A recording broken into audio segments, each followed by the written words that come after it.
It's time to see what all the fuss is about. And that's what you call event television. With compelling conversations. You know what? I've never actually talked about this story. I rarely speak about this because I don't want to be judged on it. The world's biggest celebrities. Donald, it was a movie. And laugh out loud moments. Don't get scared of me, Robert. I'm scared of your other hand. Hey. Oh, my God. Can we have a dog? Maybe you could. So join Ita, Joe, Jess, Sarah, and Denise. Who is Joe? As we beam across Australia from Studio 10.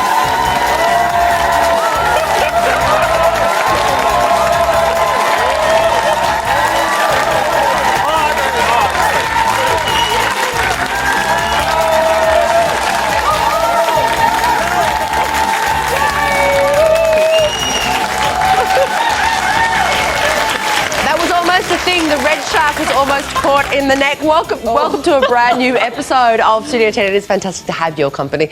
And it's a very good morning to our hosts this morning, David Robertson filling in for Joe. As well as Jessica Rowe and Ida Buttrose. As well, we have a fabulous friend of the show with us on the panel today, the gorgeous Naomi Simpson. Welcome back.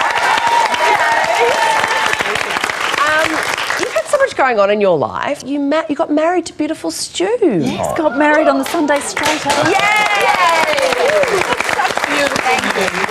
Did you wear red? Oh, no, you didn't wear red. And you wore yellow. Oh. Yes. Is that a thing that you have to have something, a brand, something, a colour or a hairstyle or a lip colour like Ita to set yourself apart, to make yourself known? Well, the funny thing is I started wearing red because somebody said I looked good in it. And because I started being out and about and speaking and so forth, I thought it was just like a uniform. Well, it was a uniform. We thought we might break you out of the red for after 9:30, if that's okay with you. Well, only if I have a little help. All right, well, I probably wouldn't know what to wear. So great to be here. Let's get into some hot topics for this morning, and there's one last chance to solve the world's greatest aviation mystery. What happened to Malaysia Airlines Flight 370? The front page of the West Australian today says it's the last hope, with final sweeps of the deep ocean floor planned before the search winds up. Robbo, is it time that we took a step back from this? Is it time to put this mystery to bed, or should we keep fighting? I think it's time to put this mystery to bed. We've spent so much money and so much time, and there really is little hope of finding any kind of bodies. I just don't think it's going to happen. There's really nothing to get back. Yeah, that's right. I mean, it's 3 years. You know, Australia has spent $90 million on this search. I think the Chinese have committed $20 million. Malaysia is not so sure. I mean, there's lots of reports. There was 40 million and 70 millions, but they say they've clearly contributed something. Well, the next time there's an election, should you have to push past a big lineup of people handing out how to vote cards at the polling booths? The federal government is looking at whether to ban unions and party volunteers from offering the cards to voters. What do you think, Ita? Should volunteers hand out these cards? I think this might be a good idea. Sometimes, you know, when you go to vote, I feel like the sharks are about to circle and circle me. You know, they all approach you, and that's, well, it's appropriate. They all approach you, and they're all handing things out, and I just take everybody's. I think it's a bit of a problem when a political party comes out and says, well, we're going to stop people from giving you information on both our policies and everyone else's policies. There's something there that kind of leaves me feeling a little bit uncomfortable. Not, I don't think they're stopping. It's how you get it. Manned tables as opposed to loose people running everywhere. Which is fine as well, Ita, and I always agree with you. You do not. You do not.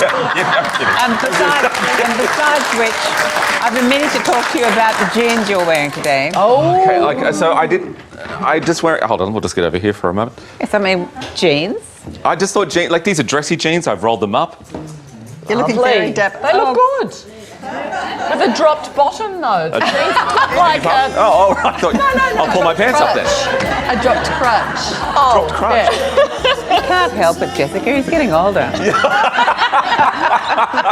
Isn't that the truth? Oh, I'm very sweaty now. All right, you're up. Yeah. Sweaty bear. That's why I get in trouble. Yeah. All right, ahead this morning, how to make your Christmas ham a little less humble. Find out how to get the perfect glaze to impress your guests. Plus later, there's heaps more. It's time for our random live shot of the day, and Jess is losing it because we are taking you to the Seattle Aquarium and their otter cams. Look at them! These are sea otters, and they're one of the main attractions at the aquarium. It's currently 4 degrees outside and cloudy, which these little cuties love. And they have a way of holding paws, don't they, when they float away. That's so cute. That's love. They do this, they hold on to each other. You don't look worried about this. I'm not an otter. Well, I like to call him my significant otter. Yeah. Nice, significant. I like that. I want to give that a round of applause. Yeah. But on another note, my wife's going to be so upset that you're getting shots of her swimming in the pool before she goes off to work. Love you, Dales. I'm on the way home really quickly. Hey, look over there. It's my mate, James.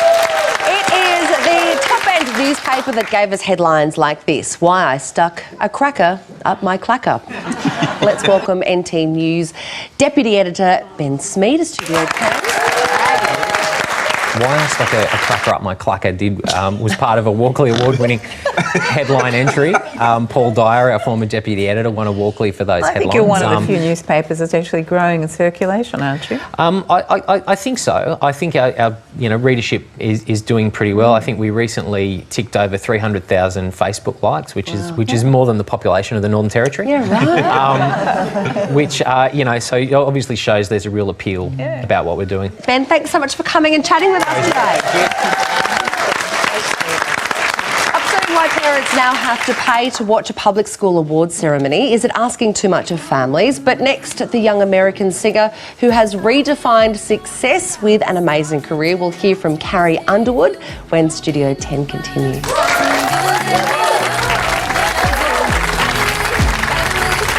What should I do? What should I say? I don't know. Ask Ida. Alrighty, Ida's first question today comes from Brad, who writes, "Dear Ida, I'm over 55 and have never had kids and never will. So how do I create my future without the husband, kids and grandkids experience that so many other women enjoy?" I read an article the other day about the single woman, and the headline said, "Single is the new fabulous." So, you are you, a one only. No one is exactly like you. You don't need to define yourself with the trappings of marriage, a man, or children. Helen Reddy wrote a song that I think you should keep in mind. I am woman, hear me roar. You go out and roar. I am Jono, hear me roar. That was the original lyrics. I sat down with Olivia Newton-John and we came up with a song, and then we got, what's her name again? Helen Reddy. I got Helen involved. I rang her up. I said, Helen, get over here, babe. We need a song for me. We've got the Ida song from Chisel. I want a Jono song. And she said, I am Jono, hear me roar, in numbers too big to ignore. And Alex and I have been married for a very long time. We have children, of course, but I still feel like a single guy. Let's go over and explain to Alex. Alex.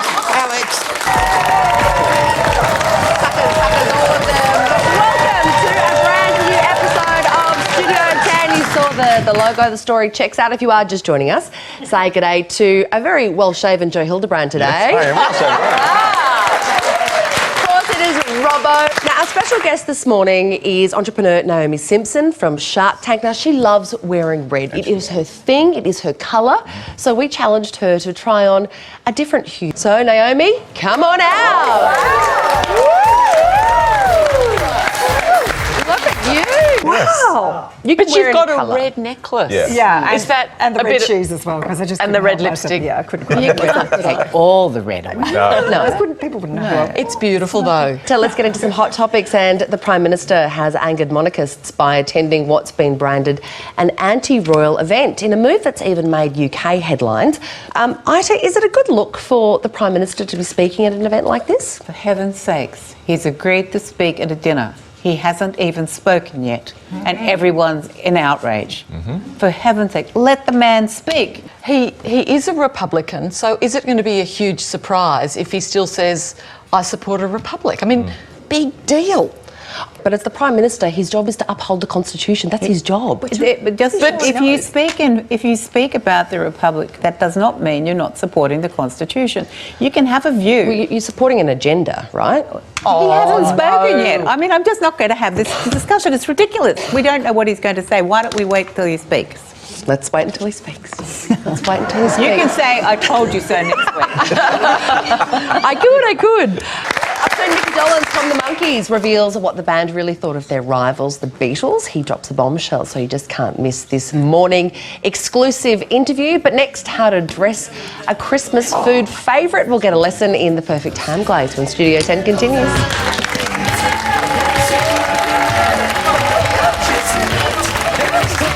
They're the definition of Aussie music legends. Olivia Newton-John. I don't know what to say. And John Farnham. Give me a chance to get the blood back into my face. Australia, you're hopelessly devoted to them. Very funny. So we're giving you a touch of paradise with these two strong hearts on the project. He's my favourite singer. 6:30 tonight. Wakey, wakey, rise and shine. You're watching Studio 10, home of Gloria Jean's Coffee, where it's Damo Chino time. That's right, go to your local coffee house to try their smooth and creamy Sereno blend. That's what Damo said to me once on a Friday night, and I was just bowled over by Damo. Damo-tastic. Give him a big round of applause. Damo. Well, when you sit down to eat at Christmas, there's no better centrepiece than a gorgeously glazed ham. But how do you get the perfect glaze and how do you pick out the right ham? Well, here to make Christmas a little extra delicious is Peter Andrews. What do we need to look for? Well, look, I mean, ham is a serious business at Christmas. Wow. So what you'll see here, the way the knife just absolutely slices through the meat. Wow. Drop it. You'll be back for more. Yeah. No, I have to read that bit. I'm sorry, but for more information on this amazing glaze for your ham this Christmas, or to buy your ham, head to Haverick Meats. Sean and Peter, thank you so much for coming in this morning.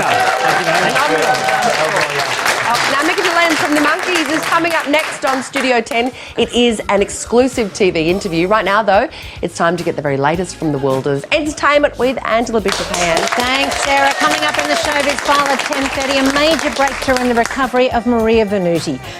That's all coming up in the Showbiz File next, right here on Studio 10.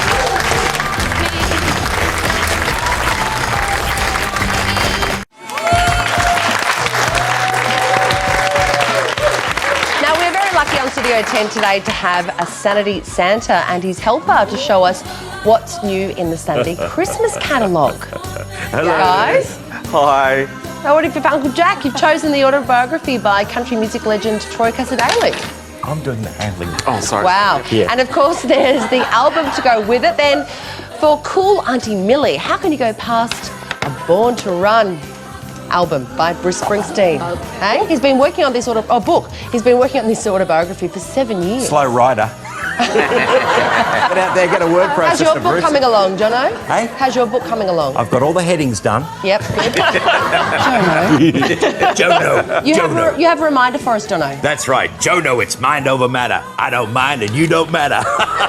Yeah, Sanity is, of course, very happy to be the ABC Centre stockist around Australia, 150 stores. You can go there, you can go online or do something for everyone this Christmas. And if you can't get there, why don't you head onto this new thing? It's called the internet, isn't it? I love the internet. Go online and all you do is you type in sanity.com.au. Merry Christmas from Sanity Santa and Robo.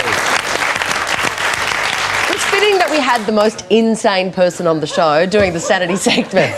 Now, Angela Bishop is here with the very latest in the world of showbiz, and you have a wonderful update on Maria Venuti. Yes, this has actually come from her daughter Bianca, who has not left Maria's side in hospital. And it came out late yesterday. So today, after 5 weeks in ICU, the intensive care unit, Mum was able to move to a neurology ward. And we continue to hold hope and say prayers that she puts on the performance of her life. There's a long journey ahead.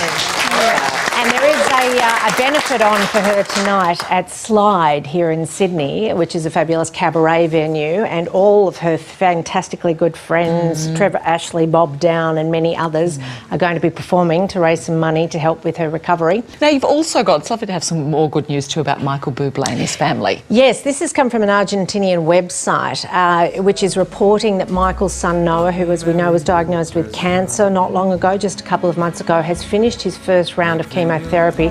Angela Bishop, thank you very much for joining us. You always have good jobs.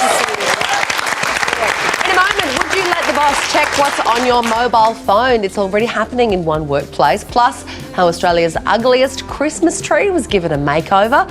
Our red hot topics are next on Studio.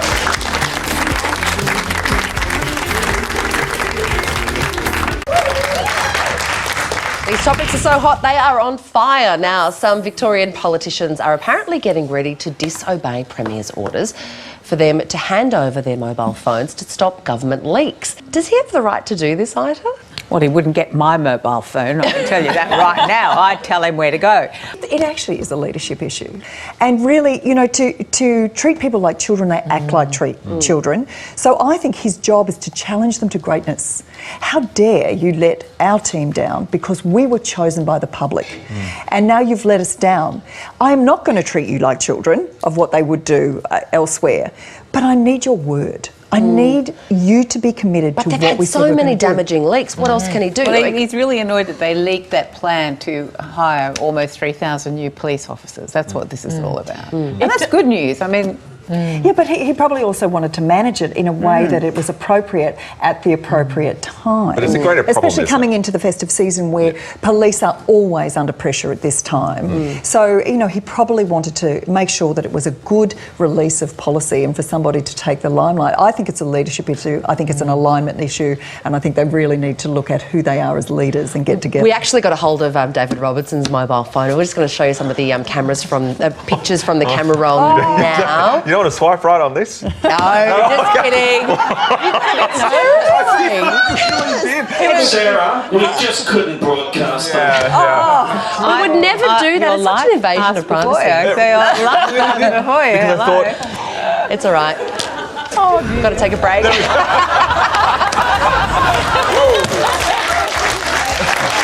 See you on the other side.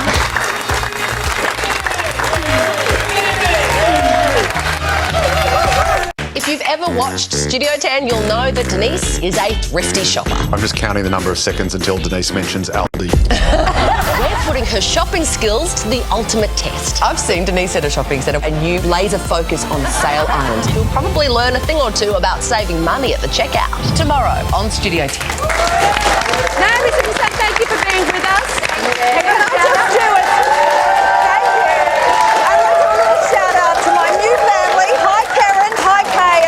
I know you're all watching and thank you for welcoming me to your family.